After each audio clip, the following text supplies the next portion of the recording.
সুপ্রিয় শিক্ষার্থীরা, সবাইকে আমার শুভেচ্ছা। আজকে নবম দশম শ্রেণীর জীববিজ্ঞান বিষয়ের চতুর্থ চ্যাপ্টার নিয়ে আলোচনা করব, অর্থাৎ জীবনী শক্তি নিয়ে আলোচনা করব। তোমরা জীবনী শক্তি বলতে কি বুঝো? মূলত দেখো, জীবন পরিচালনার জন্য যে শক্তি, সেটাই জীবনী শক্তি।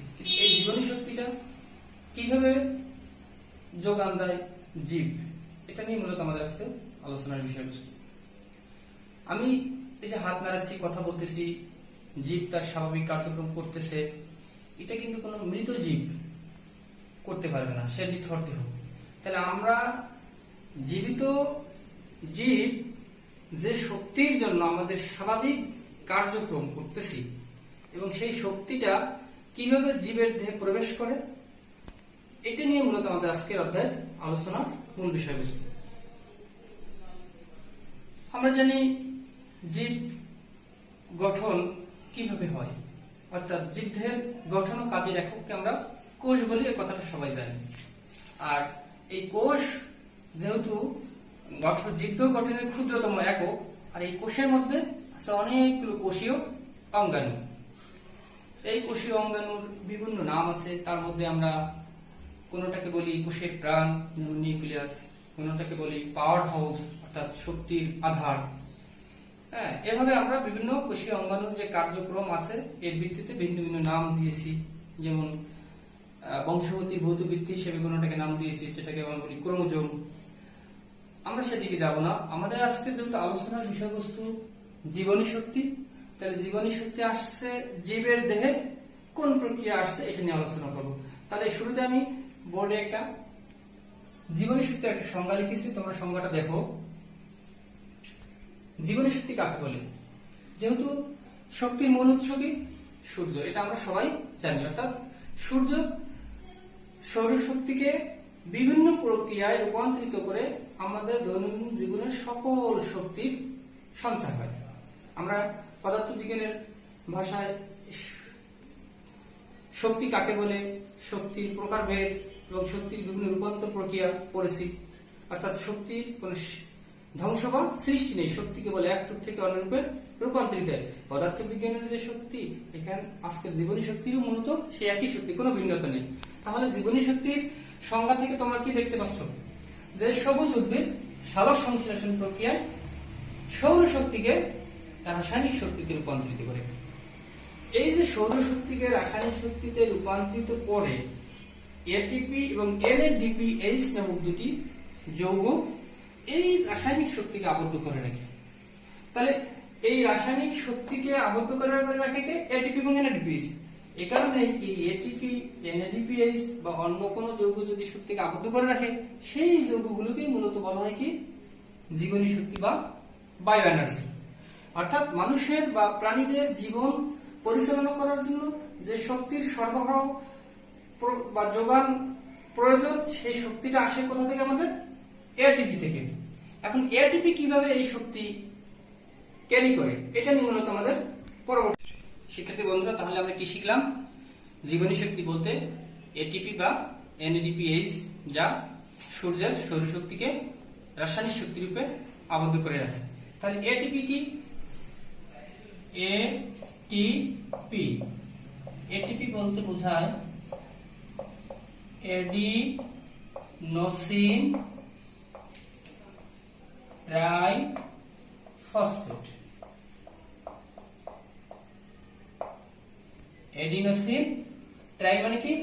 3, অর্থাৎ 3টি ফসফেট মূলক এডিনোসিন যৌগের সাথে সংযুক্ত হবে। আচ্ছা, এটা আমরা পরে দেখি। নেক্সট, এনএডিপি মানে কি? এনএডিপি নিকোটিনামাইড,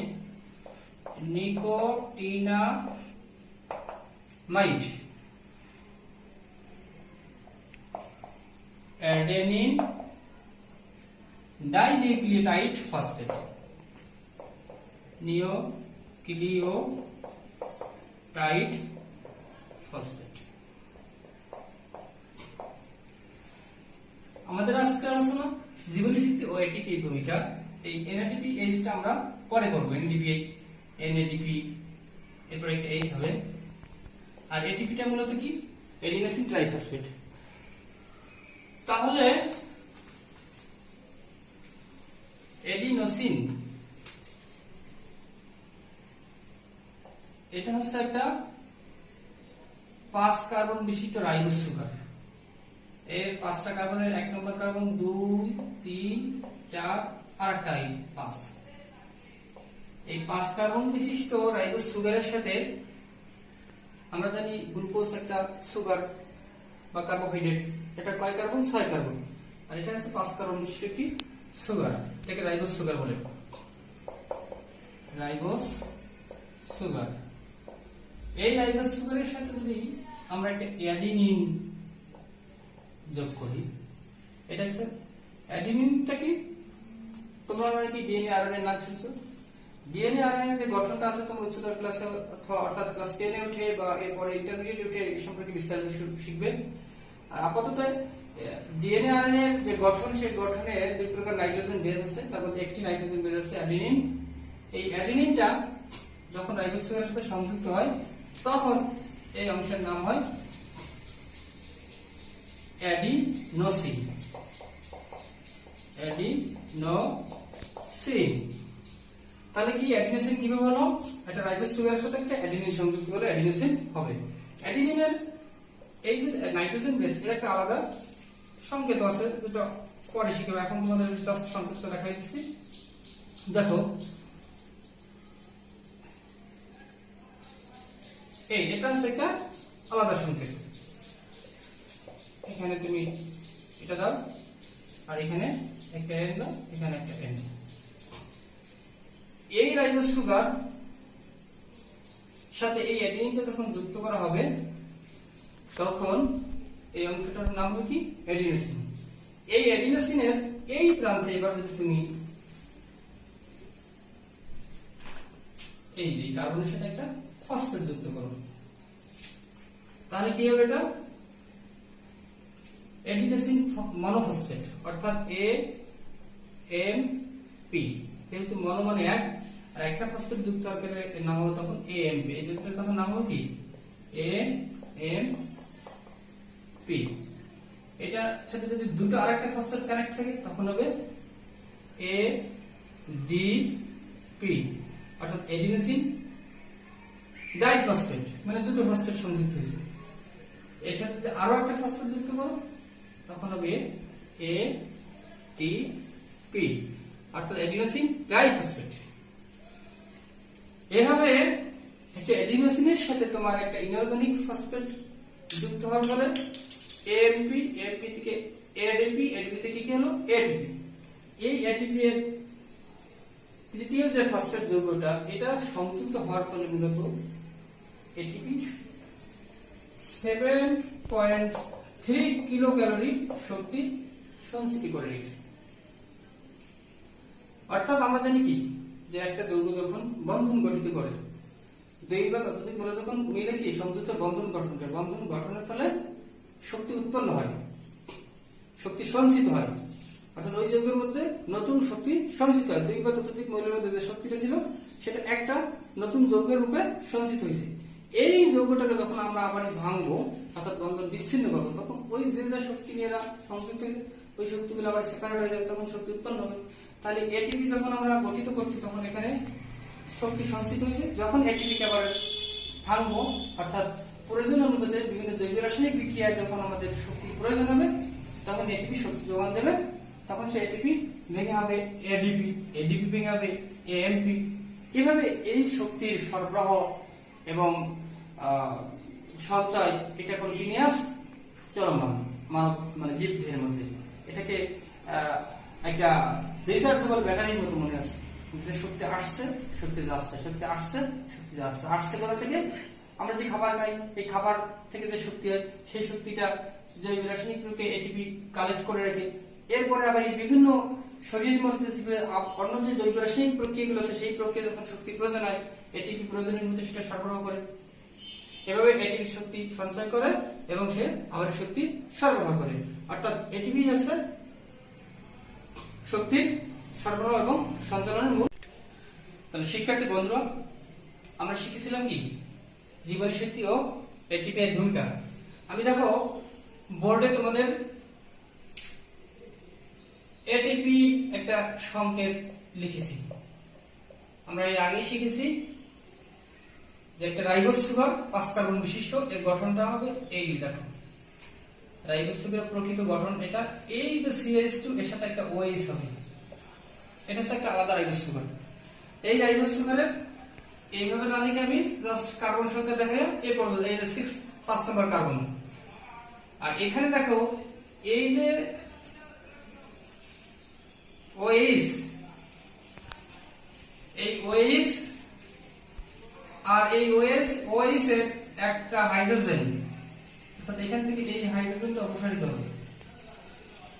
এই হাইড্রোজেনটা অপসারিত হলে এই ওটা হচ্ছে এই পিছনের দিকে থাকছে, তাহলে ওই হাইড্রোজেন আর OH মিলে পানি, অর্থাৎ তোমার রাইবোজ সুগার এবং ফসফেট গ্রুপ আর অ্যাডিনোসিন যখন অ্যাড হবে, ফসফেটের এই জায়গা থেকে আর রাইবোজ সুগার অ্যাডিনোসিনের এই জায়গা থেকে OH আর এখান থেকে এই যে পানি অপসারিত হয়ে এই বন্ধনটা সংযুক্ত হয়ে এটিপি গঠিত হবে। তাহলে একটা রাইবোজ সুগার আছে, এই যে এই রাইবোজ সুগারের সাথে এই হচ্ছে তোমার অ্যাডিনোসিন আর এই পাশে হচ্ছে 3টা ফসফেট যুক্ত হয়েছে, ফসফেট একটা যৌগমূলকের সংকেত হচ্ছে এই যে এখানে দেখো এই ওটা হচ্ছে এই যে 3টা ফসফেট সংযুক্ত, একটা দুটো 3টা। তাহলে এই এটিপি কিভাবে গঠিত হলো? প্রথমে ডিএনএ যে অ্যাডিনিন বেস আছে, অ্যাডিনিন বেসের সাথে রাইবোজ সুগার সংযুক্ত অ্যাডিনোসিন হয়েছে, এই অ্যাডিনোসিন সাথে এখন এক অণু অজৈব ফসফেট সংযুক্ত হয়ে AMP হয়েছে, AMP এর সাথে নেক্সট আরেকটা অজৈব ফসফেট সংযুক্ত হয়ে ADP উৎপন্ন হয়েছে। ADP আবার আরো তৃতীয় যে অজৈব ফসফেটটা সৌরশক্তি এবং ক্লোরোফিলের সাহায্যে, যেটা আমি আগেই বলেছিলাম যে সবুজ উদ্ভিদ সৌরশক্তিকে ব্যবহার করে ক্লোরোফিলের সাহায্যে কি করে এটিপিতে শক্তি সঞ্চয় করে রাখে।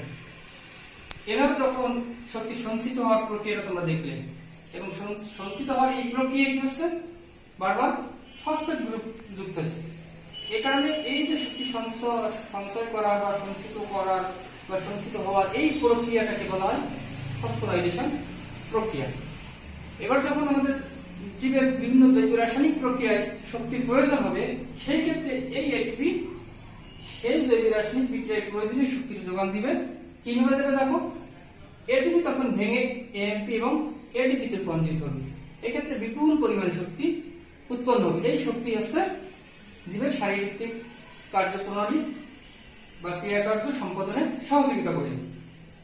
তাহলে আমরা কি শিখলাম? একটা শিখলাম জীবদেহে এটিপিতে শক্তি সঞ্চিত হয় এবং কিভাবে সেই প্রক্রিয়া, যে যাকে বলে ফসফোরাইলেশন প্রক্রিয়া, এবং ওর বিপরীত প্রক্রিয়া অর্থাৎ শক্তি যোগান দেওয়ার প্রক্রিয়াকে বলে ডিফসফোরাইলেশন প্রক্রিয়া।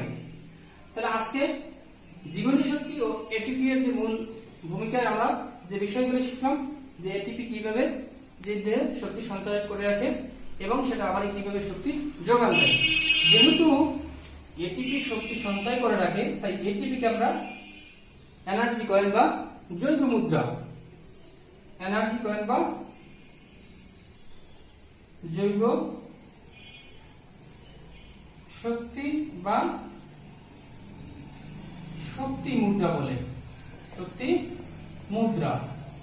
এবং এই জীবদেহের যে এই যে প্রক্রিয়াটা শক্তি সঞ্চয় করে রাখার প্রক্রিয়া এটিপি এর মাধ্যমে, NADPH এর মাধ্যমে, এবং নেক্সট আবার এই শক্তি সরবরাহের প্রক্রিয়া ডিফসফোরাইলেশন প্রক্রিয়ার মধ্যে, এই প্রক্রিয়াটা একটা রিচার্জেবল ব্যাটারির কার্যের মতো, অর্থাৎ ব্যাটারিতে চার্জ দেওয়া হয়, চার্জ শেষ হয়, পুনরায় চার্জ নেওয়া হয়, আবার চার্জটা কাজে লাগা হয়।